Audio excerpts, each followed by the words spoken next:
হাসপাতাল থেকে ফিরে এবার কুসুমকে বরণ করে ঘরে তোলার সিদ্ধান্ত নিল ইন্দ্রাণী।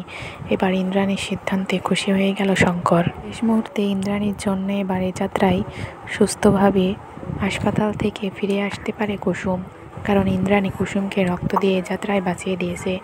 তাই কুসুম অনেকটাই সুস্থ হয়ে গিয়েছে। কিন্তু দেবলীনা এই সুস্থতা কিছুতেই মানতে পারছে না। দেবলীনা চেয়েছিল যে কুসুমকে চিরতরের মতো সরিয়ে দিতে, কিন্তু সে এ যাত্রায়ও পারল না কুসুমকে চিরতরে সরিয়ে দিতে, কারণ আয়ুষের সামনেই সে ধরা পড়ে গেল। তাই ইন্দ্রাণী হাসপাতালে সকলের সামনে দেবলীনাকে থাপ্পড় মারে। আর অন্যদিকে কুসুমও অনেকটা সুস্থ হয়ে যায়। ইন্দ্রাণী বলে যে, কুসুম তুমি ঠিক একদম সুস্থ হয়ে যাবে, তুমি সুস্থ হয়ে গেলে তোমাকে নিয়ে আমরা বাড়িতে ফিরবো, তুমি যাবে তো? তখন কুসুম বলে যে, হ্যাঁ দেবীমা, আমি যাব, আর আপনি যে আমার জীবন বাঁচিয়েছেন সেটার জন্য আমি আপনার কাছে কৃতজ্ঞ। কুসুমকে ইন্দ্রাণী বলে যে, তুমি কেন আমার কাছে কৃতজ্ঞ থাকবে, আমরাই তো তোমার কাছে কৃতজ্ঞ। তুমি মনে করো আমি তোমাকে রক্ত দিয়ে তোমার ঋণ শোধ করেছি।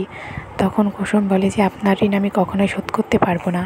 আপনি যে আমাকে গাঙ্গুলি বাড়িতে কাজ দিয়েছেন সেটার ঋণ আমি কখনোই শেষ করতে পারবো না দেবীমা। ইন্দ্রাণী বলে যে, তুমি আমাদের সঙ্গে বাড়িতে ফিরে যাবে কুসুম, আমি তোমাকে বরণ করে ঘরে তুলব। ইন্দ্রাণীর মুখে এই কথা শুনে কুসুম খুব খুশি হয় এবং ইন্দ্রাণী রক্ত দিয়ে রাজশেখরের সঙ্গে সেখান থেকে চলে যায় বাড়িতে। বাড়িতে এসে ইন্দ্রাণী সব কিছু বুঝতে পারে যে দেবলীনা ইচ্ছে করে তাকে আটকে রেখেছিল, তার ফোনটা ইচ্ছে করে অফ করে দিয়েছিল, সে কিছুই জানতো না। সব কিছু জানার পরে ইন্দ্রাণী খুবই অবাক হয়ে যায় এবং দেবলীনার উপরে অনেকটা রেগে যায়।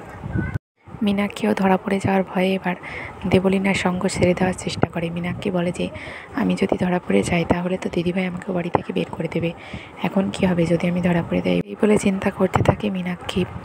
অন্যদিকে কুসুমকে বাড়িতে নিয়ে চলে আসে আয়ুষ এবং ঈশান সকলে। তখন ইন্দ্রাণী বলে যে, দাঁড়াও, আমি কুসুমকে বরণ করে ঘরে তুলব, কারণ বারবার কুসুম আমাদের পরিবারটাকে বাঁচিয়ে ও বুঝিয়ে দিয়েছে যে ও এই পরিবারের একজন, তাই আমি ঘরের লক্ষ্মীকে বরণ না করে ঘরে তুলতে পারবো না। এই বলে ইন্দ্রাণী কুসুমের কাছে এগিয়ে এসে কুসুমকে বরণ করে ঘরে তোলে। পরবর্তীতে কী ঘটতেছে জানতে হলে সাথে থাকো।